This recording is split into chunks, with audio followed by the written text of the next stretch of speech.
तुम्हाला तुमच्या computer skills upgrade करायच्या आहे? दिशा कम्प्युटर इन्स्टिट्यूट घेऊन आले आहेत महा डिस्काउंट ऑफर।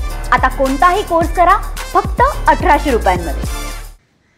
महाराष्ट्रामध्ये मे महिन्यामध्ये आणि जूनच्या पहिल्या आठवड्यामध्ये अपेक्षित नसलेला पण काही ठिकाणी आता मोठ्या प्रमाणावर नुकसान होणारा पाऊस या ठिकाणी पडलेला आहे। खरं तर आपल्याकडे जूनच्या 15पर्यंत पाऊस येतो। नुकसान झालं आहे त्याची नुकसान भरपाई देण्याकरता माननीय मुख्यमंत्र्यांनी पंचनामे करण्याचे आदेश दिले आहेत। मोठ्या प्रमाणावर काही नुकसान झालं आहे, काही बागायती नुकसान आहेत, कांद्याचं आहे, विदर्भातील आणि सर्वच महाराष्ट्रात नुकसान झालं आहे।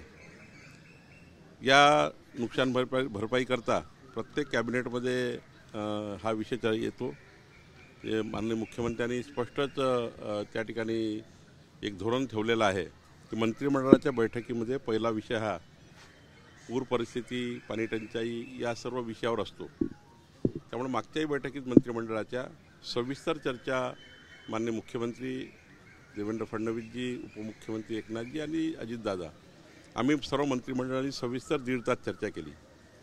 आणि या 1.5 तासाच्या चर्चेमध्ये केंद्र सरकारचे आपत्ती व्यवस्थापन, मदत पुनर्वसनाचे नियम असतील, राज्य सरकारचे असतील, त्यात काय सुधारणा करायच्या आहेत, काही जे पडलेली घरं आहेत, वाहून गेलेली घरं आहेत त्यांना नवीन घर कसं द्यायचं, आपले जे खावटी आहे 10,000 रुपये ती 5,000 रुपये होती ती 10,000 रुपये करण्याचा निर्णय, सोबतच टपरी आणि काही जे वाहून गेलं असतं, व्यावसायिक छोटे छोटे जे शॉप असतात ते वाहून गेले असतात ते सुद्धा मोठ्या प्रमाणावर त्यांना 10,000 रुपये नुकसान भरपाई देणं, शेतकऱ्यांना जास्तीत जास्त मदत मिळणं, असे अनेक निर्णय मंत्रिमंडळाने घेतले आहे।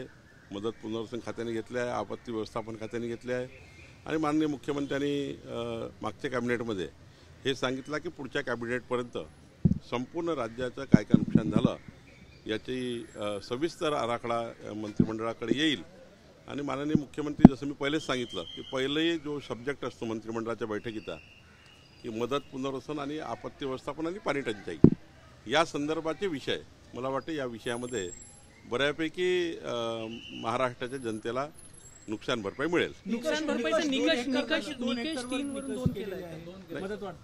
NDRF म्हणजे केंद्र सरकारच्या निकषाच्या बरोबरीचे सारे निकष आहे, राज्यांनी उलट वाढवलेले आहे आणि त्यामुळे कोणताही निकष हा कुठलाही बदल नाही। फक्त या ठिकाणी जास्तीत जास्त लोकांना जास्तीत जास्त मदत मिळेल ती या ठिकाणी घेण्याचा निर्णय शासनाने घेतलेला आहे।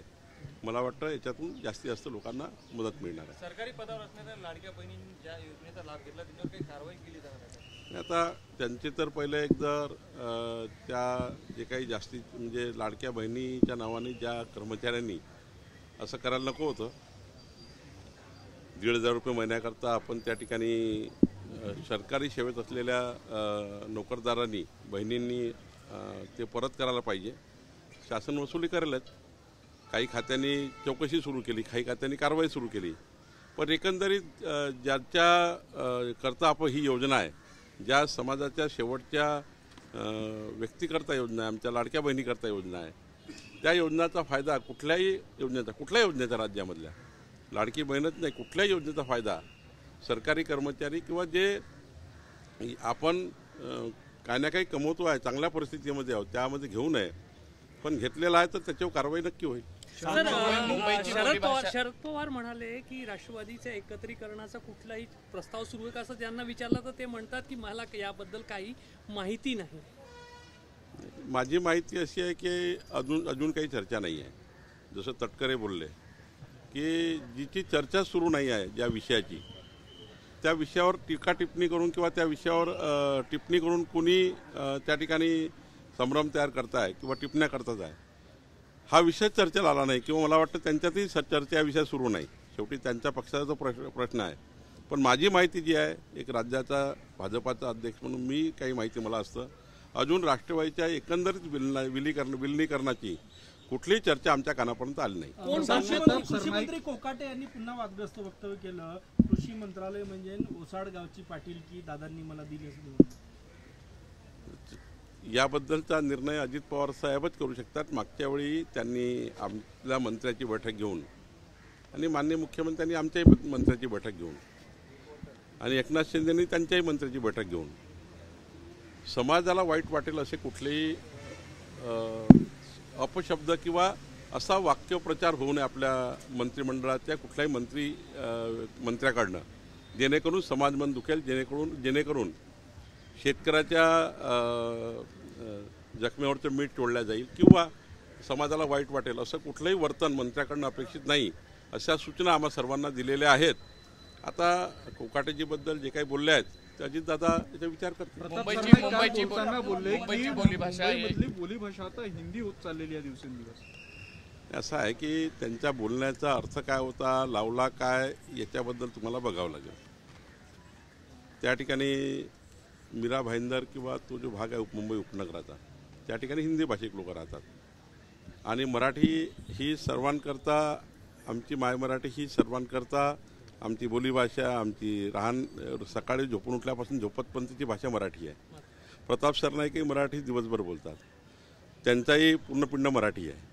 आता त्या ठिकाणी जो वर्ग बसलेला आहे त्या वर्गासमोर ते हिंदी वर्ग बसला असल्यामुळे ते हिंदीत बोलले असतील. मला असं वाटतं की हिंदी ही खऱ्या अर्थाने ज्या ठिकाणी हिंदी वर्ग बसला असतो त्या ठिकाणी हिंदी बोलतात. मराठी तर या महाराष्ट्रातल्या मराठी भाषेला अभिजात दर्जा आपण आपल्या महायुती सरकारने आणि NDA सरकारने माननीय मोदीजींनी दिला आहे. त्यामुळं या वक्तव्याचं मराठीच्या विरुद्ध आम्ही आहोत किंवा मराठीच्या विरुद्ध प्रताप सरनाईक आहे असं मानण्याचं काही कारण नाही आहे. राजू कारमोरे म्हटले की विदर्भातल्या स्थानिक स्वराज्य संस्थांच्या निवडणुका आम्ही सोबळावर लढू, दादा गट. नाही, त्यांनी काय म्हटलं, त्यांच्या पक्षाने काय निर्णय घेतला तो घेऊ द्या किंवा त्यांनी घ्यायचा तो निर्णय त्यांचा अधिकार आहे. पण भारतीय जनता पार्टी म्हणून, पक्षाचा अध्यक्ष म्हणून माननीय मुख्यमंत्री आणि आम्ही सर्वांनी ठरवलं आहे की निवडणुका ह्या महायुतीमध्येच लढायच्या.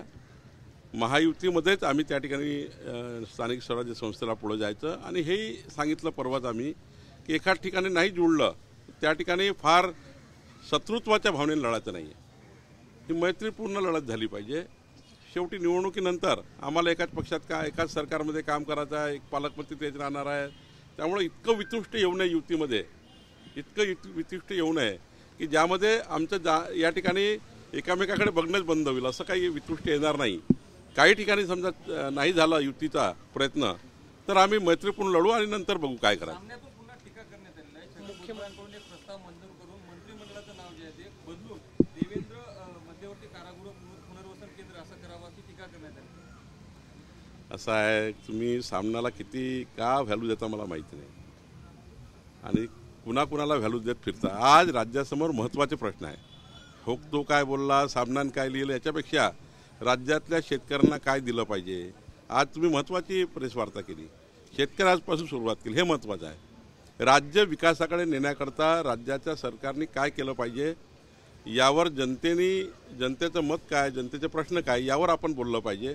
सकाळी उठून सामना, सकाळी उठून ते कोण हे न करता माझी प्रेस मीडियाला विनंती आहे की यातनं दिवसभर मीडियाचा वेळ वाया न घालवता या महाराष्ट्राच्या 14 कोटी जनतेच्या विकासावर आपण सर्व वेळ देऊया आणि महाराष्ट्राला विकसित महाराष्ट्र करण्याचा जो संकल्प फडणवीसांनी घेतलेला आहे, देवेंद्रजींनी घेतलेला आहे, त्या संकल्पाला पुढे नेण्याचा आमचा प्रयत्न आहे. त्यामुळे आम्हाला हा वेळच नाही आहे सामना काय बोलला आणि ते कोण काय बोलले.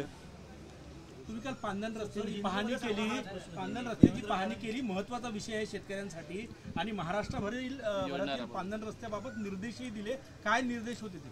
महाराष्ट्रातल्या शेतकऱ्यांना शेतात जाण्याकरता पांधन रस्ते मजबूत करावे याकरता महाराष्ट्राचं सरकार, आमचं देवेंद्र फडणवीस सरकार, मागच्या वेळी एकनाथ शिंदेचं सरकार आणि अजितदादा वगैरे आमचं सर्वांचं आणि आमच्या मंत्रिमंडळाचं आणि महाराष्ट्राच्या सर्व आमदारांचं, स्थानिक लोकप्रतिनिधींचं हे म्हणणं आहे किंवा मागणी आणि शेतकऱ्याची मागणी आहे मुळात की आमच्या शेतातला रस्ता जर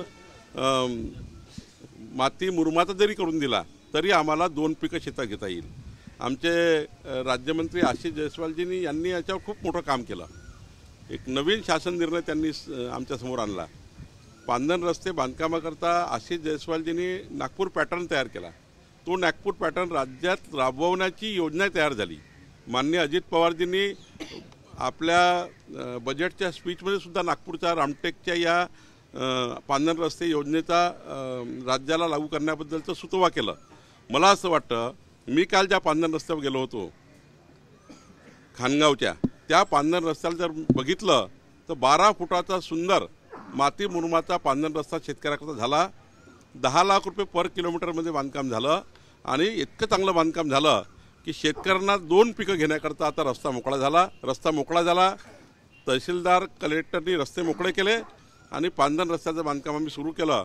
महाराष्ट्रामध्ये नागपूर पॅटर्न आम्ही राबवणार आहोत आणि महाराष्ट्राच्या सर्व शेतकऱ्यांना मी आश्वस्त करतो, देवेंद्र फडणवीस सरकार, आमचं सरकार महाराष्ट्राच्या संपूर्ण पांढर रस्त्याच्या कामाकडे लक्ष देणार आहे.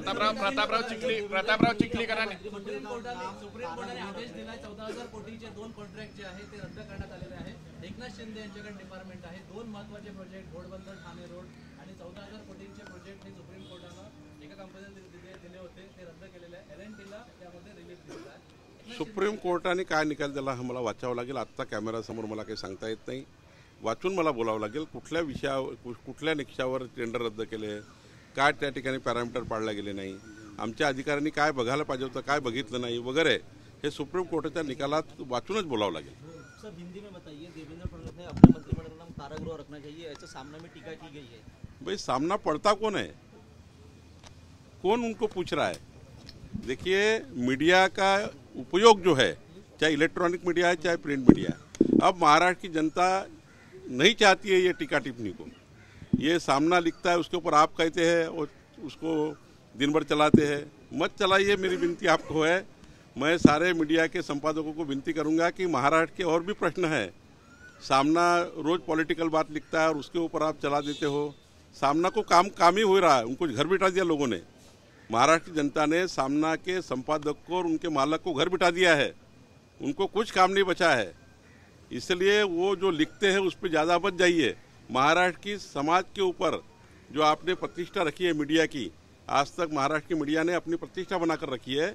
ये सामना के झूठे न्यूज़ पर, उनके कमेंट पर आप चलाएंगे तो महाराष्ट्र की जनता भी आपसे चाहती है कि महाराष्ट्र के विकास पे बात हो, महाराष्ट्र के 14 करोड़ जनता को विकास को आगे लेके जाए. इसके लिए जनता को न्याय देने का काम हमारी सरकार, देवेंद्र फडणवीस सरकार कर रही है. हम विकास की ओर काम करना चाहते हैं, महाराष्ट्र को आगे लेके जाना चाहते हैं. सामना की रोज की टीका टिप्पणी को हम थोड़ी उत्तर देंगे. मला तुमच्या कम्प्युटर स्किल्स अपग्रेड करायच्या आहे? दिशा कम्प्युटर इन्स्टिट्यूट घेऊन आले आहेत महा डिस्काउंट ऑफर. आता कोणताही कोर्स करा फक्त 1800 रुपयांमध्ये.